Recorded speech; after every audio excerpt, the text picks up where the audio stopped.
You see Paris, the city of love, the city of lights, right? Postcards and romantic evenings. But beneath that glittering surface, a terrifying secret lies buried. Not just buried, but built into the very foundations. We are talking about a sprawling, silent city of the dead, a chilling testament to forgotten plagues, overflowing cemeteries, and millions upon millions of human remains. This isn't just a quirky tourist attraction with a few neatly stacked femurs. This is a subterranean empire of unimaginable scale, the final resting place for 6 million souls, packed wall-to-wall in a labyrinthine network stretching for miles beneath your feet. Imagine strolling down the Champs-Élysées, sipping your coffee, completely oblivious that a literal ocean of skulls and femurs is just inches below, holding up the very pavement you walk on. You are about to discover the truly horrific, claustrophobic reality of the Paris Catacombs, a place where history's most gruesome problems were simply moved underground. From the city's unbearable stench to the chilling logistics of moving an entire population of the dead in the dead of night, to the secret societies and forbidden rituals that still take place in these bone-filled caverns. These are the dark, unsettling truths that will forever change how you view Paris, and remind you that every step you take in the City of Lights might just be on a mountain of forgotten bones. The City of Love, more like the City of the Undead. Let's dig in. You think traffic in Paris is bad? Imagine the smell.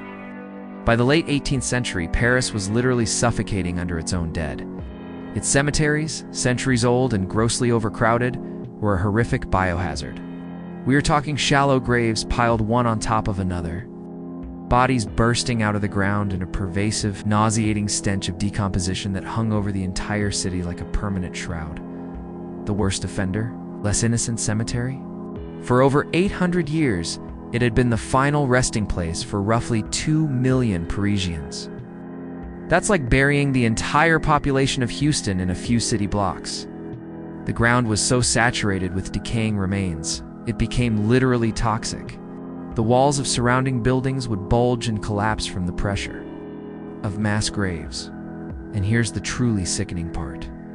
The groundwater, vital for drinking, was seeping through these putrid burial grounds, spreading disease like wildfire. People living near the cemeteries were constantly ill. Counts described the smell being so unbearable that people would faint on the streets. Finally, in 1780, one of the cemetery walls, absolutely overwhelmed by its grisly contents, burst open, spewing a torrent of partially decomposed bodies into the basements of nearby homes. Imagine waking up to a wall of putrid corpses sliding into your living room. This wasn't just a health crisis. It was an apocalyptic vision. Paris had to do something drastic. They had to move all the dead. So where do you put 2 million then? Ultimately, 6 million dead bodies from an overflowing city. You send them underground. Deep, deep underground. Paris sits atop a vast, ancient network of limestone quarries, stretching for hundreds of miles. These were the perfect, terrifying solution. Starting in 1786, under the cover of night, an operation of unprecedented, gruesome scale began. 12 years, night after night, convoys of wagons, draped in black, trundled through the silent streets of Paris. They would arrive at the condemned cemeteries, where teams of workers, often wearing masks to combat the stench, would meticulously excavate centuries of human remains. Skulls, femurs, tibias, all the fragmented pieces of entire generations were loaded onto carts, then lowered into the subterranean abyss, and stacked like macabre masonry. These weren't just random piles. They were artfully arranged, a deliberate, grotesque design by a man named Louis-Étienne Héricart de Thury. He literally built a new city. Out of death, the scale is mind-boggling. To date, an estimated 6 million human remains from over 150 different Parisian cemeteries and churches were transferred into the catacombs. That means beneath your feet, as you walk through the vibrant streets of Paris, there are more dead bodies than living residents. Here's the kicker. The vast majority of these tunnels are not open to the public. They are an unmapped, uncharted, utterly dark labyrinth, a silent, bone-filled city stretching for 200 miles. Get lost down there, and you might just become number 6,000,001. The Paris Catacombs are not just a historical graveyard. They are a realm of forbidden mystery. Because while most of it is strictly off-limits, that hasn't stopped generations of urban explorers, artists, and even secret societies from venturing into the truly uncharted depths. These cataphiles navigate the unmapped tunnels for miles, encountering sections that look untouched for centuries. Imagine walking for hours in utter darkness, surrounded by the silent gaze of millions, knowing you are completely alone. And what goes on down there? Beyond exploration, the catacombs have a long, dark history of illicit gatherings. Rumors persist of secret cults performing rituals among the bones, of rave parties echoing through the millennia-old quarry tunnels, of artists creating clandestine works, only for them to be discovered months later. There are tales of hidden chambers, fully furnished and stocked, built by these cataphiles' secret hideouts in a city of the dead. It's a subculture so deep, so secretive, that even Parisian police have dedicated units to patrolling the tunnels, constantly trying to root out these illegal gatherings. The fines for getting caught are enormous, but the allure of the forbidden, of communing with 6 million silent witnesses, is too strong for some. Imagine the psychological toll, spending hours, even days, in utter darkness, knowing you are surrounded by millions of human remains miles from the surface, with only your flashlight for comfort. It's a place where the line between history and horror blurs, where the city's past literally watches your every move.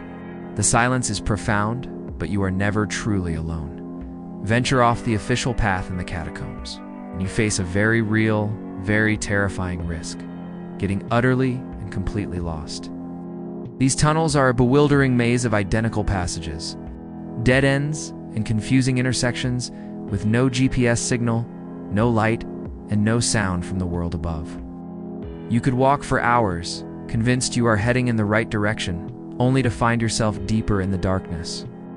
Flashlights die, batteries fail, and panic sets in. There are countless stories of people getting disoriented, spending days trapped among the bones, succumbing to dehydration, hypothermia, or sheer terror.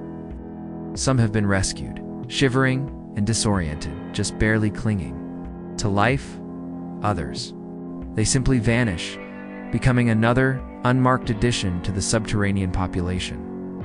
In 2004, police discovered a fully equipped movie theater, complete with a bar and dining area deep within the catacombs.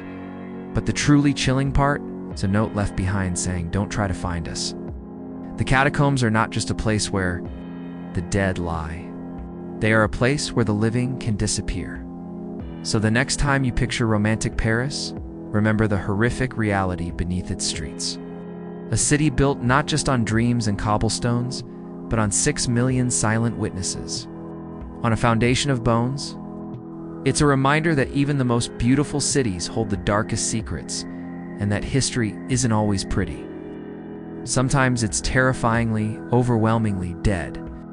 If these grim truths made you rethink your next trip to Paris and question, what else is buried beneath our cities, then hit that subscribe button, because the deeper you dig, the more horrifying it gets.